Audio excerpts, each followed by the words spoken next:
গ্রামীণ অবকাঠামো উন্নয়নে সরকার বরাদ্দ দিচ্ছেন রাস্তা উন্নয়নে অর্থ, অথচ কিছু অসাধু ঠিকাদারি প্রতিষ্ঠান ও সংশ্লিষ্ট বিভাগের উদাসীনতার কারণে মুখ থুবড়ে পড়েছে টাঙ্গাইল ঘাটাইল উপজেলার লোকেরপাড়া গ্রামের কাঁচা রাস্তাটি। জনদুর্ভোগ পোহাতে হচ্ছে 10 গ্রামের মানুষদের, আর উপজেলা নির্বাহী প্রকৌশলী বলছে দ্রুতই ব্যবস্থা গ্রহণ করা হবে। টাঙ্গাইল থেকে আলামিন শোভনের পাঠানো তথ্যচিত্রে বিস্তারিত জানাচ্ছেন সহকর্মী নাজনীন নিসা।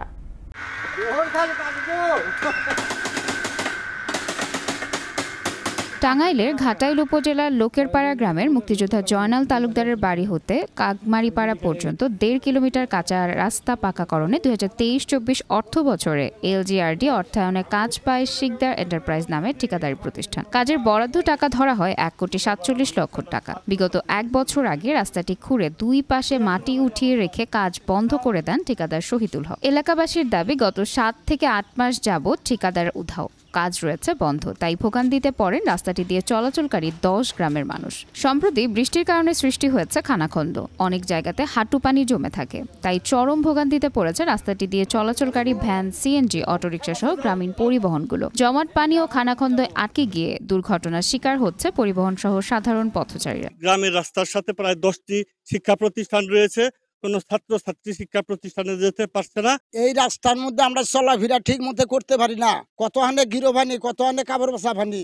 অনুপযোগী হয়ে গেছে, এখানে মুসল্লি সহ এবং আমিও নামাজে আসতে অনেক বিঘ্নতা করে। মানুষ ভোগান্তি বিভিন্ন ভাবে যাতায়াতের দিক দিয়ে। কিছু হালকা বালু ভালোইয়া এই যে চলে গেছে রাস্তাটায়, সে আসেও না। এদিকে ঠিকাদার শহীদুল হকের সাথে মুঠোফোনে যোগাযোগ করার চেষ্টা করলে ফোন ধরেননি তিনি। অপরদিকে জনগণের জনদুর্ভোগের কথা স্বীকার করে উপজেলা নির্বাহী প্রকৌশলী বলেন, বারবার ঠিকাদারকে তাগিদ দিয়েও কাজ করাতে পারছে না তিনি। তবে ঊর্ধ্বতন কর্মকর্তাদের সাথে কথা বলে দ্রুতই নেওয়া হবে ব্যবস্থা বলে জানান তিনি। রাস্তা যাতে দ্রুত বাস্তবায়ন করা যায়, আমরা অলরেডি অনেকবার কন্ট্রাক্টরকে তাগিদ দিচ্ছি। আমাদের কর্তৃপক্ষ নির্বাহী প্রকৌশলী, ওনাকেও আমরা জিনিসটা অবহিত করছি।